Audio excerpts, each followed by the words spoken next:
Mbote Balandi Sanga Congo Kinshasa et revient à les bassins des savoirs il faut les bassins Bino pour présenter émission. Je suis Pascal, je suis avec Maître Basile Mpoyo, Tomega Koliskité, ce qui concerne l'actualité politique par rapport aux réalités qui se passent dans notre pays. Bonjour Maître.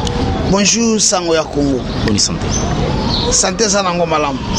Maître Basile, l'actualité nous oblige, Tomega Kosola Makambo Italie, coalition INC, coalition FCC Cash au Salemi, Tomoni qui est coalition Yango, Nebo Bandara Mamba gouverneur, Bouzaki ne peut pas gouverneur Moko. Et ça avantage, il y a Bino topé à FCC. Au lobby, tu as gouverneur Moko, mais sur total évolution à l'élo, tu as gouverneur moi et Belé, déjà basi adhéré na Cash, gouverneur à Sankuru, Azali membre à Cash. Et gouverneur ya Mongala asa membre ya Cash, gouverneur ya Maïndombe azali membre ya Cash.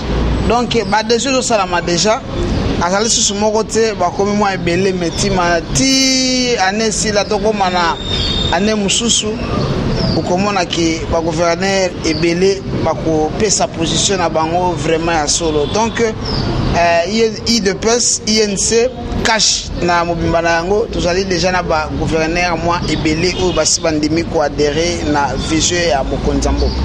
Voilà, tout kitama muke tomoni kaka na kati ya coalition déjà ba bourgmestre nommé, vous avez 3 bourgmestres bino bato Cash yango marambango boke na ngora bongo tonene to c'est awa ndesika ya biso ko préciser que ndenge tozali awa makamo oyo euti kosalama na ville ya Kinshasa tozali ko condamner yango et puis procédure ezali respecter te. C'est awa nde isika na yebisa bandeko nanga mususu wana il faut balanda biso malamu parce que tozali bato ya mibeko. Omoni gouverneur Ngobila soki totali passé na ye ezali vraiment mabe mingi a continuer kosala ba mabe te parce que ekozala susu soni makasi. Moni kota utaki na yumbi kuna na Maïndombe asalaki ba mabe makasi. Donc ba congolais bazala na ba souvenir mingi ya mabe pona ye mais soka kolinga susu ko continuer ko cautionner mabe ekozala passe mingi. Gouverneur azali compétent te pona ko nommer ba bourgmestre wana mibeko nde zoloba yango et puis ezali pe bongo. Omoni lelo yo mutu akoki kolamuka bongo akomi mokonzi azolamuka azolinga kozwa ba décision po bamoni kaza mokonzi. Non, mibeko ezala bongo te soko komi mokonzi fo yeba mibeko et puis ezosalanga pasi mingi. Gouverneur, directeur de cabinet na ya gériste ayebi très bien que non la attribution à gouverneur, aucun gouverneur surtout ya ville à Kinshasa n'a ni droit ni qualité de nommer un bourgmestre. Bon siko nani oyo a nommé bourgmestre oyo bino bozina ngambo Cash ya bourgmestre ya Sele, bourgmestre commune Ngaliema et puis na bourgmestre ya Lingwala. Omoni biloko wana biso tozali ko condamner nango soka zali bongo il faut retirer eloko na ye wana ya sali.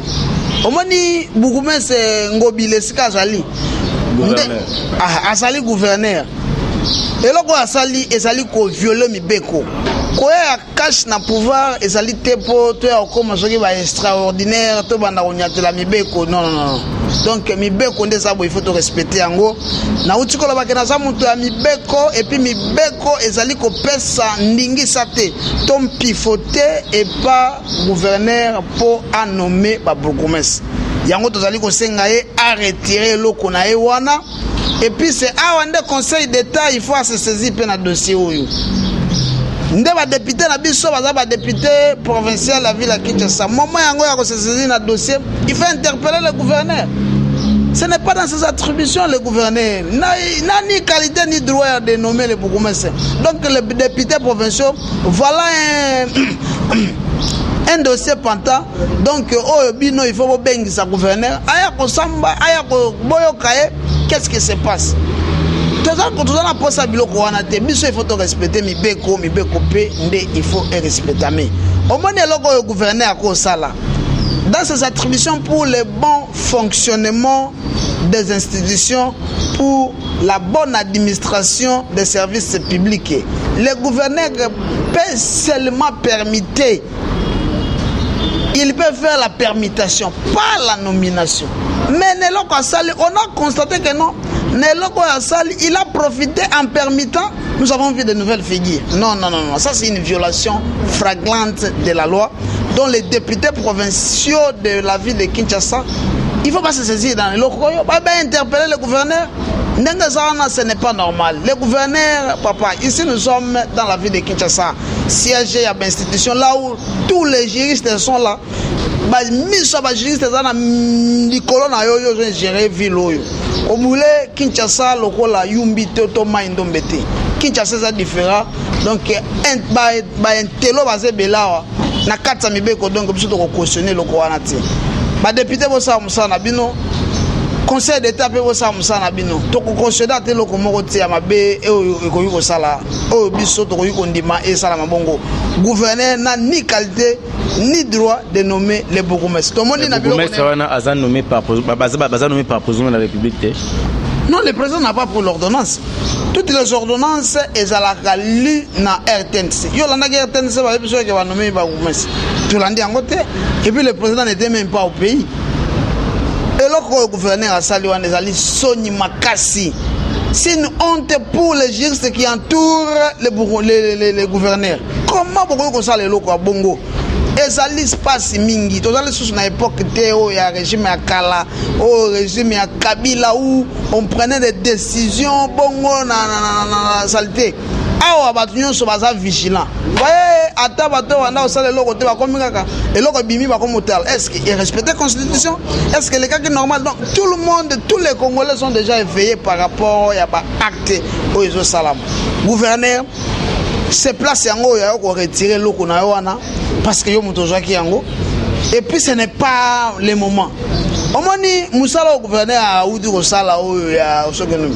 Dans les cas pires, ceux qui m'appellent Benini, le ministre de l'Intérieur n'est à aucun sous provisoirement qu'on tient un bourgmestre en place. Mais hier, tongo asali biloko wana. Maintenant, ndenge tout ça boyo. Ministre de l'Intérieur peut asali na minute yo asali ndenge asala sa démissionnaire. Akoyi pe ko sala biloko wana ti. Gouvernement so bi makala mingi te. Ministre intérieur azoya et puis c'est le moment où on a zali ko yebisa ba congolais na ko loba par rapport ya ministre oya ko bi makala mingi te o intérieur et loko liboso il faut attabler sur yango remplacement ya ba bourgmestre il faut ça la proposition on n'est pas président de la République pour ba remplacer ba bourgmestre mususu o ba komi loko la ba chef coutumier il se croit où il se croit comme si vous commune comme ndakuna ye lupango papa na bango tondeni ministre intérieur yo muto ko sala kala mingi te awa eloko musala liboso ko sala yo ba congolais ba oselela yo oyo za musala malamu ko remplacer ba bourgmestre nyonso o baza la ville ya Kinshasa ba muso ba beti ba 10 ans ba muso ba beti ba 20 ans ba beti ba 12 ans ezali malamu te faut ko longola bango tout aucun bourgmestre a compétent aucun bourgmestre a musala malamu na ville ya Kinshasa na za ko mituna opération Kinbopeto ezala ki slogan to ezalaki kaka pona kopakola biso mafuta na mbebo mais balobi ke Kinbopeto ba bourgmestre ba komocha ba bandero lokola ba pasteur lokola ba musicien tozo mona musala malonga te et puis ba pesi bango ba $10,000 mais to mona loko moko ezali ni yona te na uta ko kenda ba bandeko moko ba benga kingai na Kalamu rivière Kalamu awa na quartier Kimbangu na talibo me Kalamu tondi na salité na nemo sala nde ba bimbula tango zo banda e ko makaka papa président la biso likambo non beaucoup ça za leki mbongo aya ko sa musala na keso se pa bandeko na nga bazala ngiri na cartoon wana oyebi ke e commune de parking beaucoup ça liaka bakangi nzela nyonso bakangi nzela akomisango parking ba mituko eutaka ba Luanda ba nini e yako ko siège ko tellement bango baliaka ba mbongo donc nzela za susuti ezali pasi makasi toujours ni mabiloko wana te baza ba bourgmestre moko ya ko remplacer ba et puis ba bourgmestre oyo ba kozala nommé en attendant ba élection ministre intérieur ko nommé bourgmestre oyo afandaka na Lemba oyo ko nommé na Ngiringi te il faut renommer Mwana Ngiengi, il faut renommer Mwana Kalamu, il faut renommer Mwana Lemba, Mwana Yangalema, Yenda et Marambo et les gars dans la commune. Quelqu'un qui habite limité au commissaire bourgmestre de la commune à Kinshasa. Est-ce qu'il y a Marambo et les gars dans la commune à Kinshasa? Non! Pour la nomination en attendant l'élection, ministre intérieur il faut proposer une équipe pour le président signé et puis ordonnance bimi le gouvernement c'est Sikaba Fanda et puis basala musala en attendant l'élection comme le chef coutumier oyo mususu donc bazo boulé comme na kona bango to zali d'accord ni lokona te oya mutuya bato bazolanda biso il faut baye eloko moko dans les attributions du gouverneur n'a ni qualité ni droit ya konommer ba bourgmestre ngobila acha ba confusion te na mitu ya batu oyo ko mema batu soki ndenge nini donc basala musala malamu ndenge mboka ezali kosenga constitution pesi ndingisa te et pesi pe pouvoir te et pas bourgmestre ano et pas gouverneur a nommé ba bourgmestre donc tous awana kolande tozali très vigilant na makambo nyonso oyo ezali kosalama donc eloko ata moko oyo biso tokoki kondima esalama wana eza te tokoki mpe kokautionne eloko ata moko ya mabe te oyo ezali na maboko ya bandeko na biso donc biso tozala bagardien tozali koprotéger loi et puis tozala kotala eska loi eza violé tokodénonce yango ti bakoretirer eloko wana ti mibeko ekozala respectame parce que le président en prêtant serment a signé qui a l'objet de respecter mibeko na biso efezala respecter ti nasuka. Maître Basile, mais tout le monde a parti cher, il y a président de la République qui est l'UDPS quand même a présenté les trois bourgmestres en faveur de la Bino Yakaj et pas un secrétaire général c'est vous Augustin Kabouya. Ils allaient dans matinée politique et Salima qui a présenté qui va bourgmestre là d'office Lingolo qui Augustin Kabouya zala qui ignorait topé ignorant et tala qui président signé quitté bourgmestre d'Akot Sina BRR. Je viens de dire ici que les gouverneur de la ville n'a ni qualité, ni les droits, ni les pouvoirs de nommer les bourgmestres. C'est ici où biso tozoloba bato balanda biso ndeloko ezali wana. Soki basala ke eloko wana si une erreur, il faut bazonga na raison. La raison est que le gouverneur ne peut pas faire ce qu'il avait fait ou bien c'était pour la consommation publique. Mais eloko wana ezali malamu te. Donc gouverneur azali na qualité te na pouvoir te ya konomé ata bourgmestre so ba présenter ki bato nga na habité mais oyo biso tozolo bezande mibeko soki ezalaki ordonnance et outi na présidence mbele kashi comme dans na pouvoir angaka zala au maximum dans les cas normal aux attend na 15 bourgmestre parce que signature zande abiso. Et puis, ministre intérieur, ça biso. Comme ce soit na cadre de la coalition, mais tongaki to 15, to 18, na cadre na biso. Mais nous présentons 3 personnes vraiment ezali malamute comme le Congo ezali nango et violer procédure, ba kozonga la peine à raison et puis ekotinda biso likolo makasi puis to komata likolo. Tozawana te pona ko banda ko sala soki ba théâtre soki ndenge ni non la loi il faut la respecter tozawana pona ko zela ndenge gouverneur a retiré le konaye wana na otiko lo basuki non ba député ba se saisir na dossier pour ba senga gouverneur parce qu'il est responsable devant l'assemblée provinciale ba okaye soki n'assimé le wana elo woni nezalaki caché. Maître Basile, le lundi déjà, c'est extraordinaire et bandit, on a parlé du peuple et député Assemblée nationale Bassambani. On a reparlé sur deux volets, soit 2 sujets à débattre et puis Kolukako, Fandi Samakambolo, Lengelongobani. Dans le moment où liste dans les ongles sous président de la République, pour nous repérer un dernier mot par rapport à la sortie du gouvernement. Mais déjà, Babandi, Kosanga, n'a député, dans session extraordinaire. Bon, on bimi na compte à l'État, topé marambosé commune à niveau. Session extraordinaire, ils allaient confirmer. Ils allaient kokende le 19 août si le 7 septembre.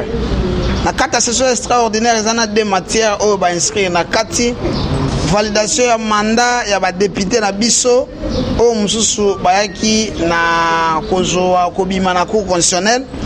Deuxième point ezali audition ya premier ministre par rapport ya programme na ya gouvernement na investiture na ye. Nayebi ke na kati wana ekosalama mbongo oyo ebimi ezali mbongo ya mboka parce que musala ekosala me ozala musala ya mutute ekozala musala ya mboka parce que bako investir gouvernement eza ya mboka et puis bako valider ba mandat ya ba député na biso oyo bazali ba député ya mboka. Donc outi ususu koloba liste na comité le président de la République wana nde nazali ko féliciter nazali ko pesa EP merci na musala ya malamu azali ko sala pona mboka akendaki na Dakar na Dar es Salaam akendaki azongaki lobby asa déjà na mboka nayebi ke liste ya malamu ekokomela ye na maboko au plus tard cette semaine le gouvernement ekobima pe que premier ministre a présenté programme na ye na parlement et puis va investir donc na délai le 19 au 7 septembre gouvernement ekobima pe ekozala investir. Maître Basile, c'est pas une façon où Janine Mabunda Nabandeko na ya famille FCC ba chabino pression pour président Andi Marara liste bango bazoko tse batuna bilonga kala wana yamba bandija session extraordinaire. Le président a session a pressé par Nandi. Président de la République Nde Azali Mutu o azo sala musala pona mboka. Azali te wana pona koza pressé par Nandi. Oyo wana ozoloba président de l'Assemblée nationale, soit président de l'Assemblée nationale. Asa ko siéger dans une institution parlement. Oyo ezali deuxième institution de la République. Ça vient après l'institution président de la République oyo président yemoko azali na kati. Azali na pouvoir et puis deuxième personnalité dans le plan politique na mboka na biso ezala président de l'Assemblée nationale. Donc azoya na sima ya mokonzi oyo azali président de la République. Pression ni na kopesa ndenge za wana session extraordinaire ezali wana pona kosala musala ya mboka pression atamoko ezali te liste oyo koya toroyo nayebi ke ezoya na bakombo ya bien oyo peke bakomona ke basepela ngo le président a le pouvoir d'enlever et ya kocha kombo ya moto mususu gouvernement et bimalango semaine ya suka ngo gouvernement 40e semaine à Souka maître. Mais et là il faut comprendre que non il y a déjà un changement parce que la première liste Kendaki le premier ministre a lobby liste c'est si la bongi sur liste il fait comment et quand il peut comment lelo ne de lo baboy ko comment na boka président on a déjà pas signaux fort deuxième signaux fort c'est que les sessions extraordinaires ont convoqué de 19 au 7 septembre na fossette wana gouvernement et kozala investi déjà ba signaux fort c'est que non le gouvernement est déjà prêt parce que nanga mona biso makambo sesela ki to se la paix liste mususu koya que makambo pe esila nous souhaitons que le gouvernement et zala investi na moment oyo et puis makambo esala mandenge bana mboka balingi batu bazala ka patient semaine asuka ngo gouvernement ezobima. Maître Basile lingi to chiter na question oyo l'insécurité ça toujours que continuer ba ADF baso boma toujours ba congolais on se pose la question 8e mois bozo kende yango na kata gestion ya mboka qu'est-ce qui manque pour assurer sécurité na ba frontière ya RDC. Mais ce qui otali malamu depuis kacha na pouvoir tilelo insécurité zo kende kosila insécurité na est zo kende kosila ba pesa ki délai batu baya ko se prononcer pour basala musala moko pour ezala na faveur ya batu moko ba congolais mais batu bazolinga basala le contraire ibeko isimba bango atatango président uti kozala na Dar es Salaam awa asengi que il faut de solo la par rapport ya ba mboka ba investir puis batu baya ko sunga biso to sangisa bokaso to zana yango pour to mettre fin na biloko wana soko tali depuis to zana pouvoir tilelo insécurité comme na ba couche moko ya mike eloko ezala ki bambule belé sale ba 18 ans mais biso déjà na ba moi muke to zana pouvoir awa omonike insécurité comme kosila ba neko o ba sala mobulu wana ba komi muke mais bazo continuer ko neutraliser bango si bango yo ba kosila parce que c'est une question technique et ça te koya okota ka mbala moko na mai boyo mbala moko bimité musala malamu zo salama c'est awa nde tozali kopesa bandeko na biso oyo bandima ko servir mboka na armée que musala ya malamu yango ane zo salama na ngambo na bino. Félicitations toza kopesa bino ezali félicitations ya mokonza mboka ezali pe félicitations ya directeur de cabinet oyo bazali ko pesa ba énergie na bango à tout moment pour que ba militaire na biso nyonso bazala na mpifo basa musala malamu bazala pe à l'aise. Dilo basuka ezali ete peuple congolais ba pesa président de la République confiance parce que azosala musala pona mboka et puis changement ezali batu batika ko se tromper époque ya Kabila na batu na ye esi eleki o ezali époque ya président de la République Félix Antoine Tshisekedi Tshilombo ye na mwana mboka Vital Kamerhe bayeli biso makambo ya sika yango ye président décidé banda kwa sika ba banda ko sala ngona mpona basoda bazali ba premier bénéficiaire tokopesa numéro na biso plus 243 81 63 28 494 tuzawana pona kopesa eloko oyo bandeko na biso bazanango bosenga. Voilà, là c'était Maître Basile Mpoyo, qui vraiment la communication pour nous faire voir bino comment est-ce que Makambo et Poussi Malamu Kotambo na Lolenge Nini Mboka ne serait qu'au Liboso. On peut pas et pas si Chantinengo Bila a Teki Mboka a Luki ko rouler peuple congolais na bato mosusu et ça li kitoko te. To comme na souka je dis un grand merci de konos balanda kibiso. Je vous demanderai bon meka ko soutenir biso na Lolenge bozumi Makambo na bino moi lisungi moi conseil et ko sala biso malamu. So ki pe to bonga kina maloba to za bato to sengi bolimbisi to ko bongisa à la prochaine. Je dis un grand merci na Eric Lapape mon frère qui est au niveau des États-Unis. Merci na musala kitoko, je suis reconnaissant na musala za ko sala pona ngai pourquoi pas na maman Marie-Claire Chango la voix des orphelins tout ça la rende tolobaki Claudia Bakissa maman Jeannette Bakissa to pesa mbote mingi na bango pamba te Bakissa lisungi nde zoya na makambo nango pepo mboka na biso e bana ko vivre ba bonheur na yango to monani à la prochaine bye bye.